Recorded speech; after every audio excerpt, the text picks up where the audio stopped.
Pareciera que hoy día la mayoría habla del éxito y cómo obtenerlo. Leemos fórmulas para el éxito. Nos vestimos de cierta manera para tener éxito. Nos ponemos metas para el éxito. Revistas y libros nos hablan acerca del éxito. ¿Dónde colocamos el fracaso? ¿Tiene parte el fracaso en la vida de una persona que quiere servir a Dios? ¿Cumple el fracaso con el plan de Dios para una persona? Tal vez digas, no, el fracaso no entra en el plan de Dios para una persona. Pero, ¿qué nos dice la Biblia? En un momento más regresaré. Mantente en sintonía.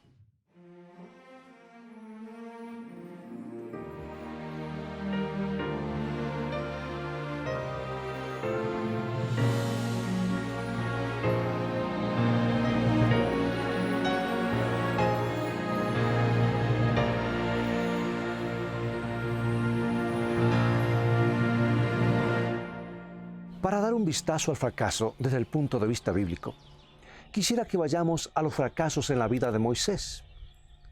Moisés fracasó en su primer intento de liberar a Israel de la esclavitud egipcia. Por ese fracaso casi perdió la segunda oportunidad. Hemos de explorar el libro de Éxodo y Hechos, Éxodo 2 y Hechos 7. Así que mantén abierta tu Biblia en estos dos libros, en estos capítulos, en estos dos lugares, porque con frecuencia nos referiremos a ambos libros. Moisés entró al escenario de este mundo justo cuando el decreto del faraón de matar a los niños hebreos varones estaba en plena vigencia. El valor de su madre, Jocabed, permitió que su hijo sobreviviera en una canasta de juncos en el río Nilo. Fue encontrado por la hija de faraón, quien lo adoptó como hijo y futuro heredero del trono. Se le permitió a Jocabed criarlo los primeros años, y cuando llegó el tiempo, tuvo que ir al palacio real. Qué despedida tan dolorosa habrá sido aquella. Pero las oraciones de esa madre piadosa de Israel tuvieron su efecto en la vida de este hijo de Dios. Bueno, no sabemos mucho más de los años posteriores acerca de la vida de Moisés en el palacio. Esteban, en su sermón en el libro de Hechos, nos da algunos detalles. Dice Hechos 7, 20, 21. En aquel mismo tiempo nació Moisés y fue agradable a Dios y fue criado 3 meses en casa de su padre. Pero siendo expuesto a la muerte, la hija de Faraón le recogió y le crió como a hijo suyo. Bueno, el historiador Josefo nos dice que el Faraón de aquellos días no tenía hijos herederos y que Moisés como hijo adoptado sería el heredero. Y Moisés supo eso cuando dejó la esclavitud para ingresar al palacio. Ahora, imagina el cambio en su vida al hacer la transición de esclavo en una pequeña casita a heredero ocupando los lugares más lujosos y recibiendo la mejor educación de la época en la Academia Real de Egipto. Bueno, el texto continúa, Hechos 7:22. Y fue enseñado Moisés en toda la sabiduría de los egipcios y era poderoso en sus palabras y obras. Los que se educaban en esta universidad tenían el privilegio de asistir al Templo del Sol. Los arqueólogos han hecho un inmenso trabajo al desenterrar estos lugares. La educación que recibió era la más extensa para esos días. Tenía todas las posibilidades y la preparación para el éxito.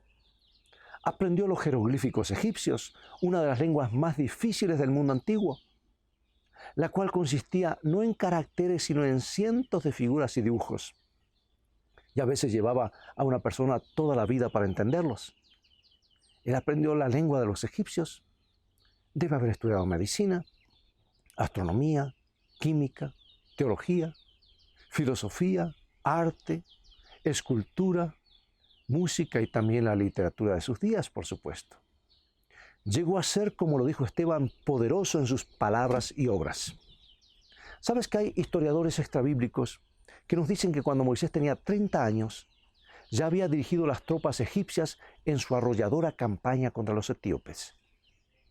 Era respetado, aguerrido en el campo de batalla, bronceado por el sol de Egipto, sabio en todo sentido de la palabra, altamente calificado, y nos preguntamos, ¿qué hombre más capaz que ese podría haber llamado Dios para la tarea de liberar a su pueblo?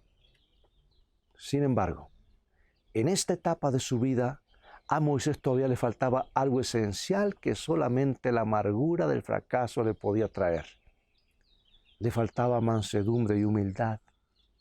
Y Dios, que lo amaba tanto y lo estaba preparando para una misión especial, lo llevó a través de circunstancias difíciles para desarrollar en él las virtudes que lo transformarían en el líder del pueblo de Dios y un prototipo del Mesías venidero. La Biblia más tarde registra que Moisés llegó a ser el hombre más manso sobre la tierra. Pero esto no ocurrió en la primera etapa de su vida. Ciertamente podemos dividir la vida de Moisés en 3 etapas definidas. Mira, Moisés pasó los primeros 40 años de su vida pensando que era alguien. Luego pasó los segundos 40 años de su vida aprendiendo que no era nadie. Y finalmente pasó los últimos 40 años de su vida aprendiendo lo que Dios puede hacer con un nadie. Bueno, hasta aquí dejamos los primeros 40 años. Lo que veremos a continuación será la segunda etapa en la vida de Moisés. Y nos relata Hechos 7:25. Pero él pensaba que sus hermanos comprendían que Dios les daría libertad por mano suya, mas ellos no habían entendido así. Bueno, quizá Dios le reveló esto mientras Moisés estaba en la corte. Todavía no había ocurrido el incidente de la zarza ardiente, eso ocurrió 40 años más tarde. Sin embargo, nota lo que hizo en Éxodo capítulo 2, versículos 11 y 12. En aquellos días sucedió que, crecido ya Moisés, salió a sus hermanos y los vio en sus duras tareas y observó a un egipcio que golpeaba a uno de los hebreos, sus hermanos. Entonces miró a todas partes y viendo que no parecía nadie, mató al egipcio y lo escondió en la arena. La Biblia no nos dice que Moisés planeó la muerte del egipcio, no, sino que ocurrió como algo inesperado, como leímos hace un momento en Hechos 7:25. Dice que él pensaba que sus hermanos comprendían que Dios le daría libertad por mano suya. Bueno, una particularidad difícil que algunos de nosotros tenemos es que somos impetuosos y precipitados, ¿no es cierto? Tal vez estoy exagerando, tal vez no. Saltamos sobre algún asunto de un solo saque y con frecuencia nos metemos en problemas. A veces corremos delante de Dios solamente para darnos cuenta que las cosas no están funcionando como quisiéramos. Y a veces nos apresuramos en ciertas decisiones, o firmamos papeles, o nos comprometemos con lo que a simple vista nos parece lo mejor sin consultar a Dios. Y con frecuencia esas acciones son una invitación al fracaso. Bueno, hay 2 textos bíblicos que apuntan a este problema. Proverbios capítulo 20, versículo 25. Dice: lazo es al hombre hacer apresuradamente voto de consagración y después de hacerlo reflexionar. En otras palabras, ser apresurado en tomar decisiones antes de pensarlas, evaluar o reflexionar antes. En otras palabras, apresurarnos. También el sabio Salomón, refiriéndose al hogar, una de las 2 instituciones que Dios creó al principio y que está siendo atacada por el diablo más que cualquier otra, ofrece el siguiente consejo. Dice en Salmo 127, versículo 1. Si Jehová no edificare la casa, en vano trabajan los que la edifican. Si Jehová no guardare la ciudad, en vano vela la guardia. ¡Qué gran verdad es esta! ¿Cuántos divorcios y vidas destrozadas se evitarían si consultásemos primero a Dios, el arquitecto del matrimonio? ¿Cuán sólida sería la sociedad si cada hogar fuese fundado sobre los principios de aquel que es la roca de los siglos? El ver jóvenes hoy sobre sus rodillas o abriendo las páginas sagradas en busca de consejo de parte de Dios antes de entrar en este sagrado compromiso parece hoy ser la excepción. En otras palabras, me estoy refiriendo a avanzar sin pensar cuidadosamente cuál es la voluntad de Dios para nosotros. Me estoy refiriendo a decisiones impetuosas hacia ciertas cosas que luego tristemente nos damos cuenta que Dios no estuvo presente en esa decisión ni en esa cosa que obtuvimos. Que puede ir desde la compra de un automóvil o una casa, relaciones, noviazgos, etc. Pregunto, ¿tiene éxito la gente en ciertas cosas sin consultar a Dios? Sí, en muchas cosas. Pero esa no es la pregunta más importante. La pregunta es, cuando Dios no está presente en esa decisión, ¿quién tiene la gloria? ¿Recuerdas lo que dijo Jesús en San Mateo capítulo 5, versículo 16? Así alumbre vuestra luz delante de los hombres, para que vean vuestras buenas obras y glorifiquen a vuestro Padre que está en los cielos. Es que el éxito sin Dios alimenta el orgullo humano y la suficiencia propia. Fomenta la falsa idea de que Dios no es necesario, que no se lo necesita después de todo. Es por eso que Satanás concede un éxito aparente a mucha gente para mantenerlas separadas de Dios.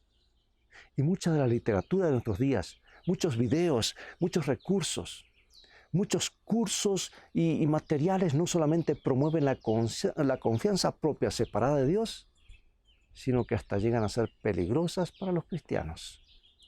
Y mucho de lo que se promueve es materialismo por encima del contentamiento y la espiritualidad. Dios quiere que seas rico, decía un instructor a una clase donde no quedaban asientos vacíos. Bueno, yo no niego que la riqueza está en los planes de Dios para una persona, pero con frecuencia es la causa que lo separa de Dios, porque dice la Escritura que la raíz de todos los males es el amor al dinero. La dirección para el cristiano no es confianza propia, sino confianza en Dios. En tu vida cristiana en general, hay dos formas equivocadas de encarar las cosas. Y aquí están. Número 1, decir yo puedo. Porque si comienzas a creer que puedes caminar sobre el agua, Dios probablemente va a permitir que te hundas más de una vez para enseñarte a depender humildemente de Él, como le ocurrió a San Pedro. Y número 2, decir no puedo. Si nunca avanzas por temor al fracaso, nunca servirás bien a Dios. Bueno, ¿cuál es entonces la actitud correcta? Y el apóstol Pablo nos da la respuesta. Filipenses 4:13. Todo lo puedo en Cristo que me fortalece. O sea que necesitamos la cantidad justa de confianza propia y una gran dosis de dependencia de Dios. La motivación no está mal, no me malinterpretes. Los seminarios de pensamientos positivos no están mal. El cristiano debe ser la persona más positiva del mundo. Pero caminemos con cuidado alrededor de esas cosas, porque hay muchas trampas. Porque cuando las escrituras son citadas en esas reuniones, con frecuencia están quitadas del contexto y se les hace decir lo opuesto a lo que quieren decir. ¿Sabes? De acuerdo a los estándares de lo que el mundo considera éxito hoy, Jesús mismo fue un fracaso. Así que cuidado cómo evalúas el éxito. Es más, la Biblia menciona el éxito en 3 ocasiones, pero sí menciona cuál es nuestra tarea de este lado de la eternidad: la fidelidad. Y lo menciona casi un centenar de ocasiones. El éxito, amigos, es asunto de Dios. Nuestra tarea es serle fiel. Y cuando Jesús regrese finalmente por sus hijos, no nos preguntará cuán exitosos fuimos, sino cuán fieles fuimos. Escucha lo que dijo Jesús al hablar en el contexto de su segundo regreso. San Mateo 25:23. Bien, buen siervo y fiel, sobre poco has sido fiel, sobre mucho te pondré, entra en el gozo de tu Señor. Se cuenta la historia de Clarence Darrow, un famoso abogado en criminología hace varios años. Entre sus amigos estaba un joven ministro. Eso era extraño porque Darrow era un notable ateo. Así que este abogado y su amigo ministro estaban conversando un día, recordando sus vidas pasadas. Y Darrow le contó a su amigo acerca de su carrera, de los famosos juicios que había ganado. Habló de su gran éxito y de la fortuna que había hecho como resultado. Luego le dijo a su amigo pastor: ¿quieres saber cuál es mi versículo favorito? Por supuesto, contestó el ministro, sorprendido de que un ateo le citara la Biblia. Y Darrow continuó: lo encontrarás en Lucas 5:5. Toda la noche hemos estado trabajando y nada hemos pescado. Y continuó: a pesar de mi éxito, ese versículo parece resumir lo que siento acerca de mi vida. Amados, amigo y amiga, el éxito con el propósito de hacer adelantar la causa de Dios es correcto. Pero el éxito con el propósito de glorificar el yo es un callejón sin salida. ¿Cuál fue el resultado de correr delante de Dios en el caso de Moisés? Pasemos a Hechos 7, 26 al 29. Y al día siguiente se presentó a uno de ellos que reñían y los ponía en paz, diciendo: varones, hermanos sois, ¿por qué os maltratáis el uno al otro? Entonces el que maltrataba a su prójimo le rechazó, diciendo: ¿quién te ha puesto por gobernante y juez sobre nosotros? ¿Quieres tú matarme como mataste ayer al egipcio? Y al oír esta palabra, Moisés huyó y vivió como extranjero en tierra de Madián. Su plan falló miserablemente. Te pregunto, amigo y amiga, ¿estaba el fracaso fuera de los planes de Dios? Con frecuencia pensamos que si algo tiene éxito es porque Dios está con nosotros y nos ayuda. ¿Quiere eso decir que si las cosas nos van mal es porque Dios no está con nosotros? Cuidado. Todavía de este lado de la eternidad, el fracaso es algo que Dios puede usar para pulir a una persona. Y eso lo vemos en muchas partes de la Escritura. Es lo que estaba ocurriendo aquí con la vida de Moisés. Porque a los que a Dios aman, todas las cosas les ayudan a bien. Y ahora pasemos a los resultados del fracaso de Moisés. ¿Qué ocurrió pocas horas después? Éxodo 2:15. Oyendo Faraón acerca de este hecho, procuró matar a Moisés, pero Moisés huyó de delante de Faraón y habitó en la tierra de Madián. Considera lo que ocurrió en el tiempo que cubren estos versículos. De ser el hombre más rico y poderoso y prominente, pasó ahora a ser un fugitivo con un precio sobre su cabeza. Oh, cómo caen los grandes. Tuvo que huir porque había matado a un egipcio, se había puesto del lado de los enemigos del faraón. Sus posibilidades de ocupar el trono estaban para siempre destruidas. Ciertamente quemó todos los puentes detrás de sí, pero Dios todavía tenía algo que hacer en la vida de Moisés antes de liberar a su pueblo. Moisés todavía no estaba listo. ¿Te imaginas el cambio? Del esplendor de la corte egipcia a un desierto pedregoso y caliente. Huyó literalmente quemándose al sol, rompiéndose la ropa entre los arbustos y espinos, con arena y piedras en los zapatos, y con la torturante pregunta en su mente: ¿por qué salió mal? ¿Por qué? Bueno, allí se casó, tuvo su primer hijo. Lo llamó Gerson, que quiere decir peregrino en tierra extraña. El hombre que tenía la casa más asegurada en Egipto, ahora sin un lugar donde recostar su cabeza. Su fracaso lo llevó de la cumbre al abismo. Y Éxodo 2:16 nos dice que estaba cerca de un pozo de agua. Y casi lo puedo visualizar tirando piedritas al agua, recordando todo su pasado, preguntándose: ¿por qué todo salió mal? ¿Dónde está Dios? ¿Por qué ocurrió? A veces cuando hacemos una decisión por el Señor, las bendiciones de tal decisión no vienen inmediatamente. En mi experiencia he visto que Dios nos prueba primero para ver dónde estamos y dónde están nuestros intereses. Tal vez este era el caso de Moisés. Dios tenía que quitar todavía algunas asperezas del carácter de Moisés, tales como el orgullo y la confianza propia. El fracaso, amigos, puede ocurrir en cualquier lugar, en el matrimonio, en los negocios, en el ministerio, en las amistades, en los estudios. Es un tiempo de escrutinio del corazón y de aprendizaje. Quizá la mejor manera de enfrentar el fracaso pueda ser: bueno, está bien, Señor, ahora que tienes toda mi atención, ¿qué quieres que aprenda? Algunos no miran el fracaso de esa perspectiva, se enojan, se deprimen, dejan de creer en Dios. El fracaso puede hacer una persona mejor o más amargada. Todo depende de cómo lo mires. Quizá Moisés pensó que todo estaba terminado, pero Dios todavía no había terminado con él. Tú y yo sabemos que un día Dios tomó a Moisés de las profundidades del fracaso al pináculo del éxito. Pero cuando esto ocurrió, Moisés era un hombre cambiado. Era un hombre que ahora dependía del poder de Dios y confiaba en él. Era un hombre inseguro de sus propias habilidades, pero a la vez uno que confiaba y dependía absolutamente en Dios. 40 años más tarde, este hombre Moisés estaría de espaldas al Mar Rojo, con el tronar de los ejércitos egipcios avanzando como torbellino, acortando distancia.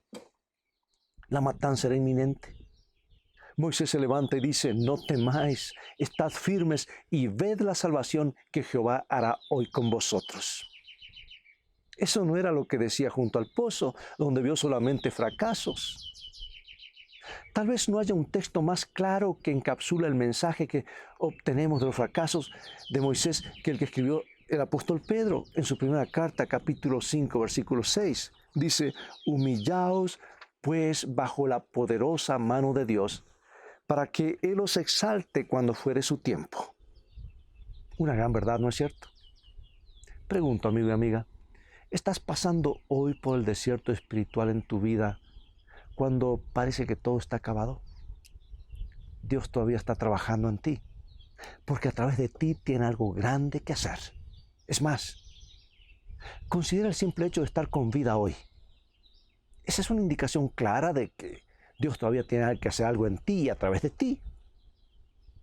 ¿Captas lo que Dios quiere hacer a través de los fracasos que has tenido, que tienes o tendrás? Quizás estás en medio de lo que aparenta ser un fracaso ahora mismo. ¿Cómo estás reaccionando? ¿Estás como Moisés tirando piedrecitas al pozo y lamentándote, enojado con Dios y con un futuro oscuro? ¿No quisieras humillarte ante Dios y buscar su voluntad una vez más? A manera de conclusión, quiero contarte la historia de alguien, un joven que falló en sus negocios en 1831. Escucha esta historia. Fue derrotado cuando compitió por la legislatura de 1832. Fue electo legislador en 1834. Su esposa murió en el 35 y él sufrió una crisis nerviosa en el 36. Fue derrotado como vocero de los diputados en el 38. Derrotado en las elecciones del 40. Derrotado en el Congreso del 43. Fue elegido para el Congreso en el 46. Derrotado en el Congreso del 48. Derrotado en el Senado en el 50. Derrotado como vicepresidente en el 56 y nuevamente perdió en el Senado en el 58. Cuando llegó en 1860, fue electo como el 16º presidente de los Estados Unidos. Ese fue el rol de los fracasos en la vida de Abraham Lincoln. Él dijo que el Dios Todopoderoso interviene en los asuntos humanos. Es una de las grandes verdades de la Biblia. Yo he tenido muchas evidencias, dijo él, de su dirección. En muchas instancias he sido controlado y sostenido por otro poder que mi propia voluntad. Y no tengo duda que ese poder viene de arriba. Amigo y amiga, Dios sabe lo que es mejor para ti y para mí de lo que nosotros mismos sabemos. Él lo ve en términos de eternidad, no solo el aquí y el ahora. Y escucha, tú estarás fallando o fracasando exitosamente cuando confíes en Él y valores las lecciones de tus fracasos tanto como has valorado los éxitos. ¿No quisieras humillarte delante del Señor y confiadamente depender de Él para que Él te exalte en el momento oportuno? ¿No quisieras hoy por la fe tomarte de la mano del Dios Todopoderoso que ha prometido estar con sus hijos hasta el fin? Si es así, acompáñame en oración. Padre de amor, reconocemos que muchas veces tomamos decisiones apresuradas sin consultarte. Y cuando las cosas nos salen mal y tocamos el fondo, ¿cuántas veces nos desanimamos y hasta te culpamos a ti por nuestros fracasos? Pero tú siempre estás allí para tornar los fracasos en bendiciones inesperadas. Gracias por ser el Dios que eres. Siempre nos estás dando nuevas oportunidades y evidencias para confiar y depender de ti. Pule, por favor, las asperezas de nuestras vidas y haznos humildes y mansos de corazón porque queremos estar en tu reino cuando tu Hijo regrese. Acepta la entrega de nuestra vida, tómala y transfórmala para gloria de tu nombre, en el nombre de Jesús. Amén.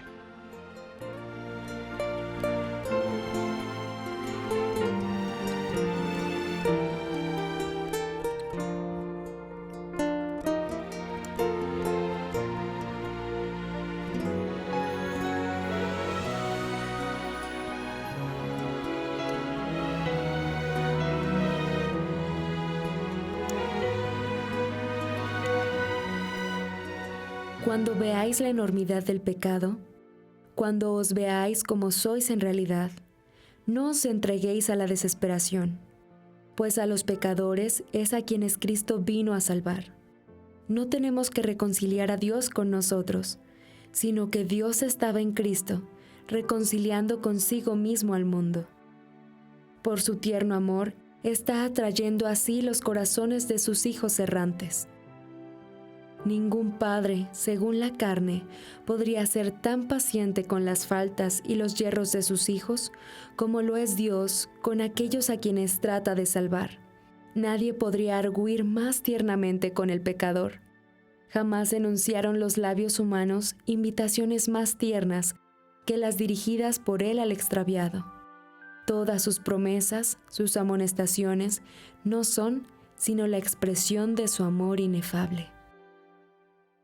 Si tu anhelo es ser feliz, tener paz y seguridad en tu vida, debes ir a la palabra de Dios. Pues felicidad comienza con fe, y la fe viene por oír y estudiar la palabra de Dios. Visítanos en nuestro sitio de internet escritoestá.tv, donde encontrarás abundancia de materiales y estudios bíblicos que te ayudarán en tu caminar diario con Dios, a conocer mejor a Jesús y a gozar de un compañerismo real con Él.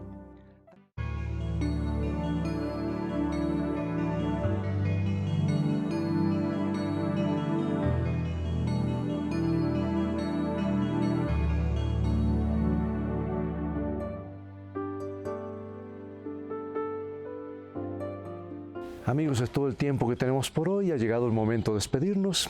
Espero que el programa de hoy haya sido una bendición en tu vida y te ayude en tu caminar diario con Dios. Será hasta el próximo programa. De felicidad se escribe con fe. Dios te bendiga y te guarde, y recuerda, tú vales mucho para Jesús. Él te ama más de lo que puedes imaginar y Él desea que seas feliz.